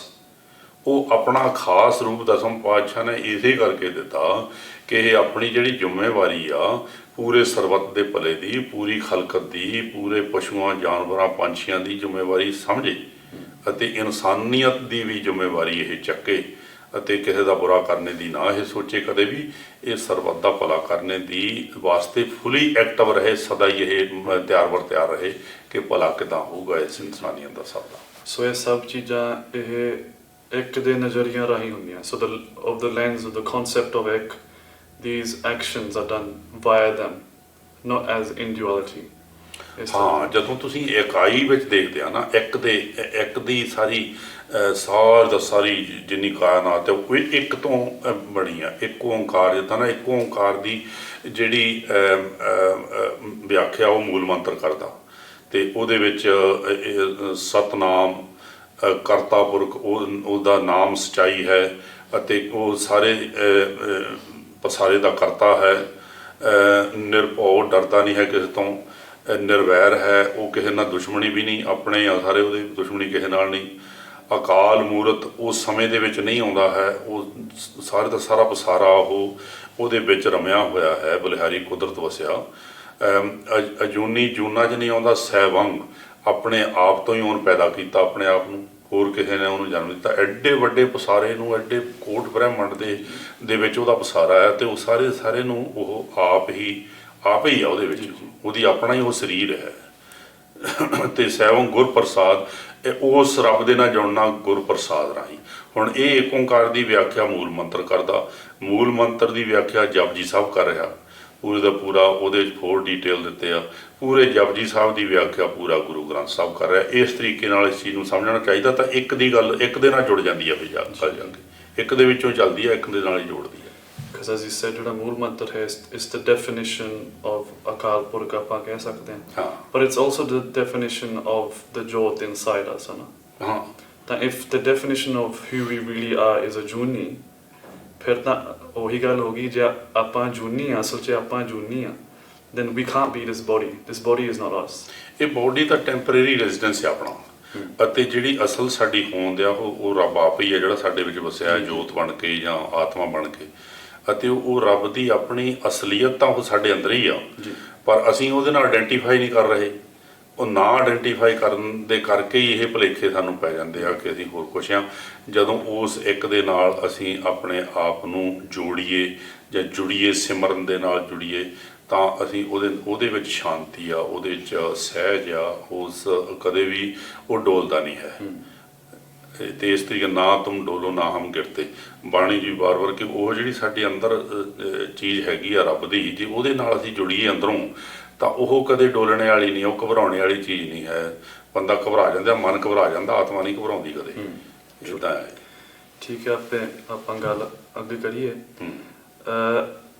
ਸਾਡਾ ਸਵਾਲ ਹੈ ਕਿ ਹੁਣ ਜੀ ਸੱਜਣ ਠੱਗ ਅਤੇ ਕੌਡਾ ਰਾਕਸ਼ ਦੀ ਉਹਨਾਂ ਦੀ ਸਾਖੀਆਂ ਹੁੰਦੀਆਂ ਨੇ, ਗੁਰੂ ਸਾਹਿਬ ਨੇ ਉਹਨਾਂ ਦਾ ਉਧਾਰ ਕਿਵੇਂ ਕੀਤਾ? How did he help them in a nutshell and how did those ਸਾਖੀਜ਼ go? ਦੇਖੋ, ਹੁਣ ਜਦੋਂ ਭਲਾ ਕਰਨਾ ਹੈ ਨਾ ਕਿਸੇ ਦਾ, ਇਹ ਉਹਨਾਂ ਦੀ ਤੁਹਾਨੂੰ ਅਨਕੰਡੀਸ਼ਨਲ ਐਕਸੈਪਟੈਂਸ ਹੈ ਇੰਗਲਿਸ਼ ਦਾ ਵੱਖਰਾ। ਉਹਨਾਂ ਨੂੰ ਜਿੱਦਾਂ ਦੇ ਹੈਗੇ ਆ ਤੁਹਾਨੂੰ ਐਕਸੈਪਟ ਕਰਨਾ ਪੈਂਦਾ। ਅਤੇ ਜਿਸ ਤਰ੍ਹਾਂ ਆਪਣੇ ਬੱਚੇ ਨੂੰ ਤੁਸੀਂ, ਆਪਣੇ ਬੱਚਾ ਕੋਈ ਗਲਤੀ ਵੀ ਕਰ ਲਵੇ ਤਾਂ ਉਹਨੂੰ ਤੁਸੀਂ ਕਹਿੰਦੇ ਆ, ਸਮਝਾਉਂਦੇ ਆ ਕਿ ਇਹ ਇੱਦਾਂ ਨਹੀਂ ਕਰਨਾ ਹੈ, ਇਹਨੂੰ ਇੱਦਾਂ ਕਰਨਾ ਹੈ। ਉਹ ਬੱਚੇ ਨੂੰ ਵੀ ਪਤਾ ਹੁੰਦਾ ਮੇਰਾ ਬੱਚਾ ਆ, ਇਹ ਮੇਰਾ ਬੁਰਾ ਨਹੀਂ ਸੋਚ ਸਕਦਾ।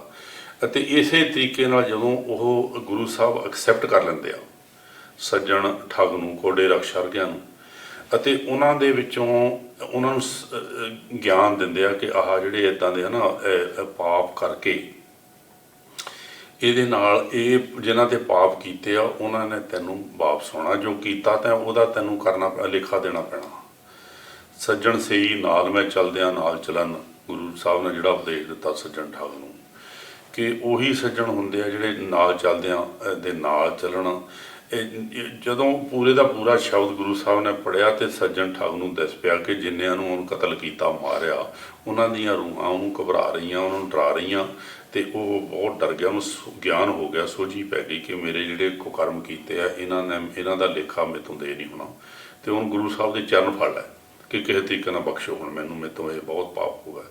ਅਤੇ ਗੁਰੂ ਮਹਾਰਾਜ ਨੇ ਉਹਨੂੰ ਉਪਦੇਸ਼ ਦਿੱਤਾ ਕਿ ਹੁਣ ਤੂੰ ਸਹੀ ਵੇ ਸੱਜਣ ਜਿਹੜਾ ਹੈਗਾ ਨਾ ਉਹ ਬਣ ਕੇ ਜੀ, ਤੂੰ ਠੱਗੀਆਂ ਨਾ ਕਰ ਹੁਣ ਤੋਂ। ਉਹਦੇ ਨਾਲ ਫਿਰ ਉਹਦਾ ਵੀ ਆਧਾਰ ਹੋਇਆ ਅਤੇ ਹੋਰ ਵੀ ਹਜ਼ਾਰਾਂ ਲੋਕਾਂ ਵਾਸਤੇ ਉਹ ਉਪਦੇਸ਼ ਬਣ ਗਿਆ ਕਿ ਜਿਹਦੇ ਨਾਲ ਕੋਈ ਵੀ ਗੁਰੂ ਸਾਹਿਬ ਦੇ ਚਰਨ ਫੜੇ ਅਤੇ ਆਪਣੇ ਪਹਿਲੇ ਕੀਤੇ ਹੋਏ ਕੁਕਰਮਾਂ ਦੀ ਤੋਬਾ ਕਰੇ ਅਤੇ ਉਹ ਗੁਰੂ ਮਹਾਰਾਜ ਬਖਸ਼ ਲੈਂਦੇ ਆ। ਹਰ ਇੱਕ ਨੂੰ, ਐਡੇ ਐਡੇ ਖੋਟਿਆਂ ਨੂੰ ਬਖਸ਼ ਸਕਦੇ ਆ, ਅਤੇ ਗੁਰੂ ਮਹਾਰਾਜ ਆਮ ਸਧਾਰਨ ਬੰਦੇ ਨੂੰ ਕਿਉਂ ਨਹੀਂ ਬਖਸ਼ਣਗੇ? ਅਤੇ ਉਹ ਗੁਰੂ ਸਾਹਿਬ ਦੇ ਵਿੱਚ ਐਡੀ ਕਪੈਸਿਟੀ ਹੈਗੀ ਆ ਕਿ ਉਹ ਸਮੁੱਚੀ ਜਗਤ ਦਾ ਉਧਾਰ ਕਰ ਸਕਦੇ ਆ। ਉਹਨਾਂ ਨੇ ਇਸੇ ਤਰੀਕੇ ਨਾਲ ਮਾਨਸ ਖਾਣਾ ਜਿਹੜਾ ਕੌਡਾ ਰਕਸ਼ ਸੀਗਾ, ਉਹਦਾ ਵੀ ਆਧਾਰ ਇੱਦਾਂ ਹੀ ਅਪਣਾ ਕੇ ਕੀਤਾ। ਉਹਨਾਂ ਨੂੰ ਵੱਖਰੇ ਨਹੀਂ ਸਮਝਿਆ। ਗੁਰੂ ਮਹਾਰਾਜ ਨੇ ਹੁਣ ਹੋਰ ਕੋਈ ਇੱਦਾਂ ਦਾ ਭੱਜੂਗਾ ਉਹਨਾਂ ਤੋਂ ਅਤੇ ਉਹਨਾਂ ਨੂੰ ਕੋਈ ਦੂਰ ਜਾਊਗਾ ਉਹਨਾਂ ਤੋਂ, ਪਰ ਗੁਰੂ ਸਾਹਿਬ ਭੱਜੇ ਥੋੜ੍ਹਾ ਉਹਨਾਂ ਤੋਂ, ਉਹਨਾਂ ਨੂੰ ਆਪਣੇ ਸਮਝਿਆ, ਉਹਨਾਂ ਨੂੰ ਸਮਝਾਇਆ ਕਿ ਆਪਣਾ ਇਕਾਈ ਦੀ ਗੱਲ ਹੈ। ਉਹ ਜਿਹੜੀ ਇੱਕ ਦੀ ਜੋਤ ਦੇ ਨਾਲ ਉਹ ਆਪ ਚੱਲ ਰਹੇ ਸੀਗੇ, ਉਸ ਜੋਤ ਦਾ ਹੀ ਹਿੱਸਾ ਉਹਨਾਂ ਨੂੰ ਵੀ ਸਮਝਿਆ ਅਤੇ ਉਹਨਾਂ ਦੇ ਅੰਦਰ ਜਿਹੜਾ ਭੁਲੇਖਾ ਪਿਆ ਸੀਗਾ ਆਪਣੀ ਹਉਮੈ ਦਵੈਸ਼ ਕਰਕੇ, ਉਹ ਦੂਰ ਕਰਕੇ ਗੁਰੂ ਮਹਾਰਾਜ ਨੇ ਉਹਨਾਂ ਨੂੰ ਉਸ ਸੱਚ ਦੇ ਇੱਕ ਦੇ ਨਾਲ ਜੋੜ ਦਿੱਤਾ ਅਤੇ ਉਹਨਾਂ ਦਾ ਵੀ ਕਲਿਆਣ ਹੋ ਗਈ ਅਤੇ ਸੰਸਾਰ ਦੀ ਵੀ। ਠੀਕ ਹੈ ਜੀ। ਹੁਣ ਅਗਲਾ ਸਵਾਲ ਹੈ ਕਿ ਜਿਹੜੇ ਗੁਰੂ ਸਾਹਿਬ ਨੇ ਉਦਾਸੀਆਂ 'ਤੇ ਗਏ ਸੀਗੇ, ਉਹ ਮਤਲਬ ਕਿੱਥੇ ਕਿੱਥੇ ਗਏ, ਤਾਂ ਜਾਣ ਦਾ ਕਾਰਨ ਕੀ ਸੀ? ਹੁਣ ਦੇਖੋ, ਜਿਹੜਾ ਸੁਲਤਾਨਪੁਰ ਦੇ ਵਿੱਚ ਉਹਨਾਂ ਨੇ ਮੈਸੇਜ ਉਹਨਾਂ ਨੂੰ ਅਕਾਲ ਪੁਰਖ ਵੱਲੋਂ ਮਿਲਿਆ, ਬਾਬਾ ਪੈਂਦਾ ਸੱਚਖੰਡ, 9 ਨਿਤ ਨਾਮ ਗਰੀਬੀ ਪਾਈ। ਉਹ ਉਸ ਸਮੇਂ ਬਈ ਦੇ ਵਿੱਚ ਨੀਂਦ ਡੁੱਬੇ ਸੀਗੇ, ਉਹ ਸੱਚਖੰਡ ਪਹੁੰਚੇ ਸੀਗੇ। ਉਹ ਭਾਈ ਗੁਰਦਾਸ ਜੀ ਲਿਖਦੇ ਆ। ਉੱਥੋਂ ਉਹਨਾਂ ਨੂੰ ਕੀ ਮਿਲਿਆ? ਬਾਬਾ ਪੈਂਦਾ ਸੱਚਖੰਡ, ਉੱਥੇ ਉਹਨਾਂ ਨੂੰ ਸਨਮਾਨਿਤ ਕੀਤਾ ਗਿਆ। ਪੈਂਦਾ ਸੱਚਖੰਡ ਕੀ ਮਿਲਿਆ ਕਿ 9 ਨਿਤ ਨਾਮ, 9 ਨਿਧੀਆਂ ਦਾ ਭਰਿਆ ਹੋਇਆ ਨਾਮ ਦਾ ਖਜ਼ਾਨਾ ਮਿਲਿਆ, ਅਤੇ ਨਿਮਰਤਾ ਜਿਹੜੀ ਗਰੀਬੀ ਉੱਥੋਂ ਪ੍ਰਾਪਤ ਹੋਈ ਉਹਨਾਂ ਨੂੰ। ਅਤੇ ਗੁਰੂ ਸਾਹਿਬ ਨੇ ਨਿਮਰਤਾ ਦੇ ਨਾਲ ਹੀ ਸਾਰੇ ਪਾਸੇ ਇਸ ਜਗਤ ਨੂੰ ਜਿੱਤਿਆ। ਕੋਈ ਸ਼ਸਤਰ ਨਹੀਂ ਵਰਤਿਆ, ਕਿਸੇ ਤਰੀਕੇ ਦੀ ਕਿਸੇ ਦੇ ਵਾਇਲੈਂਸ ਨਹੀਂ ਕੀਤੀ, ਹਰ ਇੱਕ ਦੇ ਨਾਲ ਗੱਲ ਕੀਤੀ ਆ ਅਤੇ ਹਰ ਇੱਕ ਨੂੰ ਆਪਣਾ ਸਮਝ ਕੇ ਗੱਲ ਕੀਤੀ ਆ। ਹੁਣ ਕੋਈ ਗੱਲ ਸੁਣਦਾ ਹੀ ਤਾਂ ਹੈ ਜਦੋਂ ਉਹਨਾਂ ਨੂੰ ਆਪਣਾ ਸਮਝ ਕੇ ਗੱਲ ਕਰਦੇ ਆ। ਹੁਣ ਜੇ ਗੁਰੂ ਮਹਾਰਾਜ ਕਹਿੰਦੇ ਚੱਲ ਜਾਂਦੇ ਕਿਸੇ ਮੁਸਲਮਾਨਾਂ ਕੋ ਵੀ ਮੈਂ ਤੁਹਾਨੂੰ ਦੱਸਣ ਆਇਆ, ਇੱਦਾਂ ਨਹੀਂ ਗੱਲ ਕੋਈ ਸੁਣਦਾ।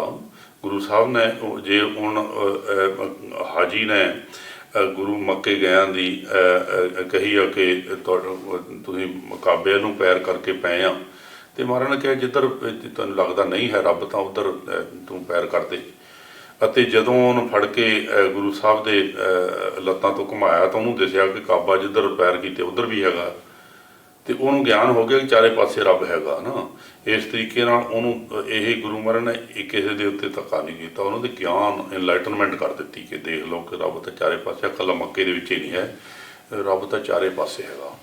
ਇਸੇ ਤਰੀਕੇ ਨਾਲ ਗੁਰੂ ਸਾਹਿਬ ਬਹੁਤ ਥਾਂ 'ਤੇ ਗਏ। ਹੁਣ ਗੁਰੂ ਸਾਹਿਬ ਪਹਿਲਾਂ ਤਾਂ ਹੁਣ ਦੇਖ ਲਓ ਉੱਧਰਲੇ ਪਾਸਿਓਂ ਜਾਂਦੇ ਵੱਡੇ ਵੱਡੇ ਹਿੰਦੂਆਂ ਦਿਆਂ ਮੰਦਰਾਂ ਦੇ ਵਿੱਚ ਗਏ, ਜਗਨਨਾਥਪੁਰੀ ਗਏ, ਬੋਧੀਆਂ ਦਿਆਂ ਮਠਾਂ ਕੋ ਗਏ, ਸੰਗਾਦੀਪ ਉਹ ਆਪਣੇ ਜਿਹੜਾ ਸ੍ਰੀਲੰਕਾ ਜਿਹਨੂੰ ਅੱਜ ਕੱਲ੍ਹ ਕਹਿੰਦੇ ਆ ਸਾਇਲੋਨ, ਉੱਥੇ ਵੀ ਗਏ।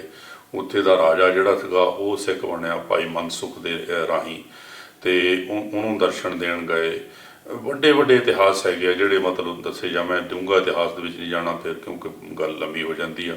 ਮੈਂ ਸਿਰਫ ਤੁਹਾਨੂੰ ਟੁੱਕ ਮਾਤਰ ਦੱਸ ਰਿਹਾ ਕਿ ਕਿੱਥੇ ਕਿੱਥੇ ਉਹਨਾਂ ਨੇ ਜਾ ਕੇ ਉਧਾਰ ਕੀਤੇ। ਜੋਗੀਆਂ ਦੇ ਕੋਲ ਗਏ, ਵੱਡਾ ਉਹਨਾਂ ਨੇ ਬੜੇ ਡੂੰਘਿਆਂ ਸਬਜੈਕਟਾਂ ਦੇ ਉੱਤੇ ਵਿਚਾਰ ਕੀਤੀ ਜੋ ਸਿੱਧ ਗੋਸ਼ਟ ਬਾਣੀ ਦੇ ਵਿੱਚ ਗੁਰੂ ਗ੍ਰੰਥ ਸਾਹਿਬ ਦੇ ਵਿੱਚ ਅੰਕਿਤ ਹੈਗੀ ਆ। ਅਤੇ ਪਹਾੜਾਂ ਦੇ ਉੱਤੇ ਹੁੰਦੇ ਚੀਨ ਤੱਕਰ ਗਏ। ਉੱਧਰੋਂ ਫਿਰ 4 ਉਦਾਸੀਆਂ ਗੁਰੂ ਸਾਹਿਬ ਨੇ ਕੀਤੀਆਂ ਚਾਰੋਂ ਦਿਸ਼ਾ ਦੇ ਵਿੱਚ, ਅਤੇ 4 ਉਦਾਸੀਆਂ ਦੇ ਵਿੱਚ ਲੰਬੇ ਲੰਬੇ ਸਮੇਂ, ਪਹਿਲੀ ਉਦਾਸ 12 ਸਾਲ ਲੱਗੇ। ਇਸ ਤਰੀਕੇ ਨਾਲ ਲੰਬੇ ਸਮੇਂ ਲਈ ਉਹ ਘਰੋਂ ਦੂਰ ਰਹਿ ਕੇ ਲੋਕਾਂ ਨੂੰ ਇਹੀ ਉਪਦੇਸ਼ ਦਿੰਦੇ ਰਹੇ ਕਿ ਇੱਕ ਨਾਲ ਜੁੜੋ, ਇੱਕ ਦੇ ਆ ਤੁਸੀਂ, ਉਹ ਤੋਂ ਬਾਹਰ ਕੁਝ ਨਹੀਂ ਹੈ। ਅਤੇ ਦਸਾਂ ਨਹੁੰ ਦੀ ਕਿਰਤ ਕਰੋ ਅਤੇ ਰੱਬ ਦਾ ਨਾਂ ਜਪਿਆ ਕਰੋ, ਉਹਨੂੰ ਯਾਦ ਕਰਿਆ ਕਰੋ ਜਿਹੜਾ ਇੱਕ ਆ ਤੁਹਾਡੇ ਅੰਦਰ ਵੀ ਹੈਗਾ। Excuse me. ਅਤੇ ਤੁਸੀਂ ਕਿਸੇ ਦਾ ਭਲਾ ਕਰੋ, ਵੰਡ ਕੇ ਛਕੋ, ਮਤਲਬ ਭਲਾ ਹੀ ਕਰੋ ਕਿਸੇ ਦਾ, ਗਰੀਬ ਦੇ ਮੂੰਹ ਕੋਈ ਪਾਓ ਕੁਛ। ਇਹੀ ਉਪਦੇਸ਼ ਸੀਗਾ ਉਹਨਾਂ ਦਾ, ਅਤੇ ਇਸੇ ਉਪਦੇਸ਼ ਦੇ ਨਾਲ ਉਹਨਾਂ ਨੇ ਜਗਤ ਨੂੰ ਤਾਰਿਆ। ਸਤਨਾਮ ਦਾ ਚੱਕਰ ਫਰਾਇਆ, ਕਲਯੁਗ ਬਾਬੇ ਤਾਰਿਆ, ਸਤਨਾਮ ਦਾ ਚੱਕਰ ਫਰਾਇਆ। ਉਹਨਾਂ ਨੇ ਨਾਮ ਦੇ ਨਾਲ ਜੋੜਿਆ, ਨਾਮ ਇੱਕ ਦੇ ਨਾਲ ਜੋੜਿਆ, ਜਿਹੜਾ ਇੱਕ ਦਾ ਨਾਮ ਹੈ ਵਾਹਿਗੁਰੂ ਦਾ, ਉਹਦੇ ਨਾਲ ਜੋੜ ਕੇ ਉਹਨਾਂ ਨੂੰ ਕਿਹਾ ਕਿ ਤੁਸੀਂ ਆਪਣੀ ਕਿਰਤ ਕਰਕੇ ਆਪ ਛਕੋ ਅਤੇ ਕਿਸੇ ਦੇ ਮੂੰਹ 'ਚ ਵੀ ਪਾਓ। ਬਸ ਸਿੰਪਲ ਉਪਦੇਸ਼ ਹੈ ਗੁਰੂ ਨਾਨਕ ਸਾਹਿਬ ਦਾ ਕਿ ਉਸ ਇੱਕ ਨਾਲ ਜੁੜੋ ਅਤੇ ਆਪਣੀ ਦਸਾਂ ਨਹੁੰ ਦੀ ਕਿਰਤ ਕਰੋ, ਅਤੇ ਉਸ ਕਿਰਤ ਦੇ ਵਿੱਚੋਂ 10ਵਾਂ ਹਿੱਸਾ ਕਿਸੇ ਗਰੀਬ ਦੇ ਮੂੰਹ ਵੀ ਪਾ ਦਿਓ। ਬਸ ਇਹ ਤੋਂ ਕੰਪਲੀਕੇਟਡ ਨਹੀਂ ਹੈ ਗੱਲ ਜੇ ਨਟਸ਼ਲ ਦੇ ਵਿੱਚ ਦੇਖਣੀ ਹੋਵੇ ਤਾਂ। ਪਰ ਇਸੇ ਹੀ ਉਪਦੇਸ਼ ਨੂੰ ਲੈ ਕੇ ਉਹ ਸਾਰਿਆਂ ਦੇ ਭਰਮ ਦੇ ਛੋੜ ਚੱਕੇ ਉਹਨਾਂ ਨੇ, ਅਤੇ ਜਿਹੜੇ ਮਠ ਬਣਾ ਕੇ ਲੋਕਾਂ ਨੂੰ ਲੁੱਟਦੇ ਸੀਗੇ, ਸਦੀਆਂ ਹੋ ਗਈਆਂ ਸੀਗੀਆਂ ਉਹਨਾਂ ਦਾ ਚੜਾਵਾ ਹੀ ਛਕੇ, ਉਹਦੇ 'ਤੇ ਜੀਂਦੇ ਸੀਗੇ, ਉੱਦਾਂ ਦਿਆਂ ਨੂੰ ਵੀ ਪ੍ਰੇਰ ਵੀ ਇਹ ਸਹੀ ਜੀਵਨ ਦਾ ਢੰਗ ਨਹੀਂ ਹੈ। ਜੀਵਨ ਦਾ ਢੰਗ ਇਹੀ ਆ ਕੋਈ ਨਾ ਕੰਮ ਕਾਰ ਕਰੋ ਅਤੇ ਜਿਹਦੇ ਨਾਲ ਤੁਹਾਡਾ ਨਿਰਵਾਹ ਚੱਲੇ। ਅਤੇ ਇੱਦਾਂ ਹੀ ਚੱਲਦੇ ਚੱਲਦੇ ਲਾਹੌਰ ਆ ਗਿਆ ਦੁਨੀ ਚੰਦ। ਉਹ ਬੜਾ ਧਨਾੜ ਬੰਦਾ ਸੀਗਾ, 7 ਅਰਬ ਉਹਦੇ ਕੋਲ ਪੈਸਾ ਸੀਗਾ। ਉਹ 7 ਝੰਡੇ ਲਾਏ ਸੀਗੇ, ਅਤੇ ਗੁਰੂ ਮਹਾਰਾਜ ਨੂੰ ਪੁੱਛਿਆ ਕਿ ਇਹ ਝੰਡੇ ਕਾਹਦੇ ਲਾਏ? ਉਹ ਕਹਿੰਦਾ ਬਜ਼ੁਰਗਾਂ ਦਾ ਕਮਾਇਆ ਬਹੁਤ ਧਨ ਹੈਗਾ, ਇਹ ਸਾਰਾ ਕੱਲਾ ਕੱਲਾ ਝੰਡਾ ਇੱਕ ਕਰਬ ਦਾ ਸੰਕੇਤ ਆ। ਗੁਰੂ ਮਹਾਰਾਜ ਨੇ ਮਰਦਾਨੇ ਤੋਂ ਸੂਈ ਲਈ, ਉਹਨੂੰ ਦਿੱਤੀ ਕਿ ਆਹ ਦਿੱਤੀ ਦੁਨੀ ਚੰਦ ਨੂੰ, ਕਿਹਾ ਕਿ ਆਹ ਤੂੰ ਰੱਖ, ਇਹ ਅਗਲੇ ਜਨਮ ਵਿੱਚ ਲਾਵਾਂਗੇ ਤੇਰੇ ਕੋਲ। ਉਹ ਲੈ ਲਈ। ਫਿਰ ਉਹ ਘਰ ਜਾ ਕੇ ਵਿਚਾਰ ਕੀਤੀ, ਆਪਣੀ ਘਰ ਵਾਲੀ ਥੋੜ੍ਹੀ ਸਿਆਣੀ ਸੀ, ਉਹਨਾਂ ਦੱਸਿਆ ਵੀ ਮਹਾਰਾਜ ਇਹ ਸੂਈ ਤਾਂ ਤੁਹਾਡੇ ਨਾਲ ਕੀ ਜਾਣੀ ਹੈ, ਤੁਹਾਡਾ ਤਾਂ ਸਰੀਰ ਵੀ ਨਹੀਂ ਅਗਲੇ ਜਹਾਨ ਵਿੱਚ ਜਾਣਾ ਹੈ, ਉਹ ਵੀ ਇੱਥੇ ਛੱਡ ਜਾਣਾ। ਅਤੇ ਉਹ ਮੁੜ ਸੂਈ ਲੈ ਕੇ ਗੁਰੂ ਮਹਾਰਾਜ ਕੋਲ ਮੁੜ ਕੇ ਆਇਆ, ਅਤੇ ਮਹਾਰਾਜ ਇਹ ਸੂਈ ਤਾਂ ਮੈਂ ਅਗਲੇ ਜਹਾਨ ਵਿੱਚ ਤਾਂ ਨਹੀਂ ਲਿਜਾ ਸਕਣਾ। ਵੀ ਮਹਾਰਾਜ ਨੇ ਉਸ ਵੇਲੇ ਉਪਦੇਸ਼ ਦਿੱਤਾ ਉਹਨੂੰ ਕਿ ਆਹ ਜਿਹੜਾ 7 ਅਰਬ ਇਕੱਠਾ ਕੀਤਾ ਇਹ ਕਿੱਦਾਂ ਕਿੱਥੇ ਲਿਜਾਣਾ ਤੈਂ? ਅਤੇ ਉਹ ਉਪਦੇਸ਼ ਦਿੱਤਾ ਕਿ ਤੂੰ ਜਿੰਨਾ ਕੁ ਤੈਨੂੰ ਚਾਹੀਦਾ ਓਨਾ ਰੱਖ ਲਾ, ਬਾਕੀ ਗਰੀਬਾਂ ਦੇ ਵੰਡ ਦੇ। ਇਹ ਗੁਰੂ ਮਹਾਰਾਜ ਦਾ ਉਪਦੇਸ਼ ਸੀਗਾ। ਅਤੇ ਇੱਦਾਂ ਹੀ ਡੇਰਿਆਂ ਵਾਲਿਆਂ ਨੂੰ ਉਪਦੇਸ਼ ਸੀਗਾ ਕਿ ਡੇਰਿਆਂ ਦੇ ਵਿੱਚ ਇੰਨਾ ਧਨ ਇਕੱਠਾ ਕਰਕੇ ਜਿਹੜੇ ਹੈਗੇ ਆ, ਹੁਣ ਜਦੋਂ ਧਨ ਜ਼ਿਆਦਾ ਹੋ ਜਾਂਦਾ ਉੱਥੇ ਕੋਈ ਭਲਾ ਨਹੀਂ ਹੁੰਦਾ ਕਿਸੇ ਦਾ, ਉੱਥੇ ਹੀ ਬਦਫੈਲੀਆਂ ਹੀ ਚੱਲਦੀਆਂ ਨੇ।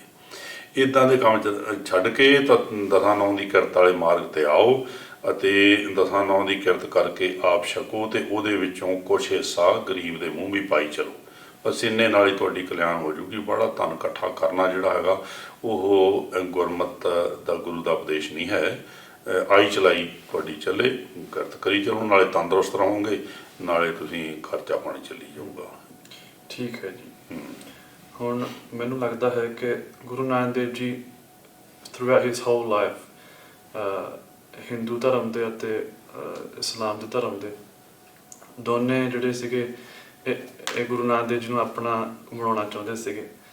ਪਰ ਜਦੋਂ ਗੁਰੂ ਸਾਹਿਬ ਫਿਰ ਜੋਤੀ ਜੋਤ ਸਮਾਏ ਸੀ ਉਸ ਵਿੱਚ ਵੀ ਦੋਨੇ ਧਰਮ ਆਏ ਸੀਗੇ, ਤਾਂ ਉਸ ਵਿੱਚ ਉਦੋਂ ਕੀ ਹੋਇਆ ਸੀ? ਇਹ ਬੜੀ ਗੱਲ ਕਹੀ ਆ ਜਿਹੜੀ ਨੇ ਨਾ, ਇਹ ਕਿ ਗੁਰੂ ਸਾਹਿਬ ਨੂੰ ਸਾਰੇ ਅਪਣਾ ਲੈਂਦੇ ਸੀਗੇ। ਹੁਣ ਜਿੱਥੇ ਕਿਤੇ ਵੀ ਗੁਰੂ ਸਾਹਿਬ ਗਏ ਆ ਉਹਨਾਂ ਨੇ ਆਪਣਾ ਪੀਰ ਸਮਝ ਕੇ ਉਹਦਾ ਨਾਂ ਰੱਖ ਦਿੱਤਾ। ਲਾਮਾ ਨਾਨਕ ਨੇਪਾਲ ਦੇ ਵਿੱਚ ਤੇ ਬਾਬਾ ਨਾਨਕ ਮੁਸਲਮਾਨੀ ਦੇਸ਼ਾਂ ਦੇ ਵਿੱਚ, ਤੇ ਇਸੇ ਤਰੀਕੇ ਨਾਲ ਵੱਖੋ ਵੱਖਰਿਆਂ ਦੇਸ਼ਾਂ ਨੇ ਆਪਣਾ ਸਮਝ ਕੇ, ਕਿਉਂਕਿ ਗੁਰੂ ਸਾਹਿਬ ਇਹ ਕੁਆਲਿਟੀ ਬਹੁਤ ਵੱਡੀ ਕੁਆਲਿਟੀ ਮੈਂ ਉਹਨਾਂ ਦੇ ਵਿੱਚ ਮੰਨੂਗਾ ਜਿਹੜੀ ਇਨਸਾਨ ਦੇ ਵਿੱਚ ਲਿਆਉਣੀ ਬਹੁਤ ਵੱਡੀ ਕੋਈ ਮਿਹਰ ਹੋਵੇ ਤਾਂ ਆ ਸਕਦੀ ਆ। ਉਹ ਇਹ ਆ ਕਿ ਸਭ ਨੂੰ ਆਪਣੇ ਸਮਝਣਾ, ਇਕਾਈ ਦੀ ਗੱਲ ਹੈ ਨਾ। ਤੇ ਉਹ ਤਾਂ ਰੱਬ ਆਪ ਸੀਗੇ, ਸਭ ਨੂੰ ਆਪਣਾ ਸਮਝਦੇ ਸੀਗੇ। ਅਤੇ ਜਦੋਂ ਤੁਸੀਂ ਕਿਸੇ ਨੂੰ ਆਪਣਾ ਸਮਝਦੇ ਤਾਂ ਉਹ ਵੀ ਮੋਹਰਿਓਂ ਕਹਿੰਦਾ ਕਿ ਵਾਕਈ ਉਹ ਵੀ ਫਿਰ ਆਪਾਂ ਨਾਲ ਤੁਹਾਡੇ ਜੁੜ ਜਾਂਦਾ। ਅਤੇ ਜਦੋਂ ਤੁਸੀਂ ਆਪਣੀ ਹਉਮੈ 'ਚ ਹੁੰਦੇ ਆ ਤਾਂ ਕੋਈ ਨਾਲ ਵੀ ਨਹੀਂ ਜੁੜਦਾ।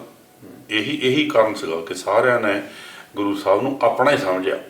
ਅਤੇ ਹੁਣ ਅਖੀਰ ਦੇ ਉੱਤੇ ਜਦੋਂ ਉਹਨਾਂ ਦੇ ਜਾਣ ਦਾ ਸਮਾਂ ਹੋਇਆ ਤਾਂ ਇਹ ਕਰਤਾਰਪੁਰ ਦੀ ਗੱਲ ਹੈ, ਜਿੱਥੇ ਹੁਣ ਪਾਕਿਸਤਾਨ ਦੀ ਗੌਰਮੈਂਟ ਨੇ ਉਹ ਲਾਂਘਾ ਖੋਲ੍ਹਾ ਦੋਵਾਂ ਗੌਰਮੈਂਟਾਂ ਦੇ ਸਮਝੌਤੇ ਨਾਲ, ਤੇ ਕਰਤਾਰਪੁਰ ਦੇ ਵਿੱਚ ਵੱਡੀ ਲਾਗਤ ਦੇ ਨਾਲ ਵਧੀਆ ਚੀਜ਼ ਉਹਨਾਂ ਦੇ ਉਸ ਸਥਾਨ 'ਤੇ ਬਣੀ ਆ। ਉੱਥੇ ਜਦੋਂ ਗੁਰੂ ਸਾਹਿਬ ਚੜ੍ਹਾਈ ਕਰਦੇ ਆ ਤੇ ਮੁਸਲਮਾਨਾਂ ਤੇ ਹਿੰਦੂਆਂ ਦੇ ਵਿੱਚ ਝਗੜਾ ਹੋ ਜਾਂਦਾ। ਹਿੰਦੂ ਕਹਿੰਦੇ ਉਹ ਸਾਡਾ ਗੁਰੂ ਹੈ ਤੇ ਮੁਸਲਮਾਨ ਕਹਿੰਦੇ ਸਾਡਾ ਪੀਰ ਹੈ। ਤੇ ਉਹ ਇਹ ਝਗੜਾ ਚੱਲ ਰਿਹਾ। ਅਤੇ ਜਿਸ ਕਮਰੇ ਦੇ ਵਿੱਚ ਗੁਰੂ ਸਾਹਿਬ ਲੇਟੇ ਸੀਗੇ, ਕਿਸੇ ਨੇ ਕਿਹਾ ਕਿ ਉੱਥੇ ਜਾ ਕੇ ਤਾਂ ਦੇਖ ਲਓ। ਉੱਥੇ ਜਾ ਕੇ ਜਦੋਂ ਦੇਖਿਆ ਉਹਨਾਂ ਨੇ ਤਾਂ ਉੱਥੇ ਚਾਦਰ ਸੀ ਇੱਕ, ਅਤੇ ਚਾਦਰ ਨੂੰ ਜਦੋਂ ਚੱਕਿਆ ਤਾਂ ਉਹਦੇ ਥੱਲੇੋਂ ਫੁੱਲ ਨਿਕਲੇ। ਬਾਬਾ ਤਾਂ ਉੱਥੇ ਹੈ ਨਹੀਂ, ਲੱਭਾ ਨਹੀਂ ਸਰੀਰ ਕਿਸੇ ਨੂੰ, ਠੀਕ ਹੈ ਨਾ। ਤੇ ਉਹਨਾਂ ਨੇ ਫਿਰ ਇਹਦੇ ਉੱਤੇ ਝਗੜਾ ਕੀਤਾ ਵੀ ਹੁਣ ਕੀ ਕਰੀਏ, ਫੁੱਲ ਅੱਧੇ ਅੱਧੇ ਕਰ ਲਓ ਅਤੇ ਚਾਦਰ ਜਿਹੜੀ ਆ ਉਹਨੂੰ ਗੱਭਿਓਂ ਪਾੜ ਲਓ। ਇਹੀ ਕੀਤਾ ਉਹਨਾਂ ਨੇ। ਹੁਣ ਇਹ ਮਨੁੱਖੀ ਮਨ ਦੀ ਨਾ ਜਿਹੜੀ ਆਇਡੈਂਟੀਟੀ ਹਉਮੈ ਦੀ ਵਿਅਕਤੀ ਆ, ਉਹ ਇੱਥੋਂ ਬਾਬੇ ਨਾਨਕ ਦੇ ਦਾ ਵੀ ਉਹਨਾਂ ਨੇ ਦੋਹਾਂ ਹੀ ਕਰਤਾ। ਉਹ ਤਾਂ ਸਭ ਨੂੰ ਆਪਣੇ ਸਮਝਦਾ।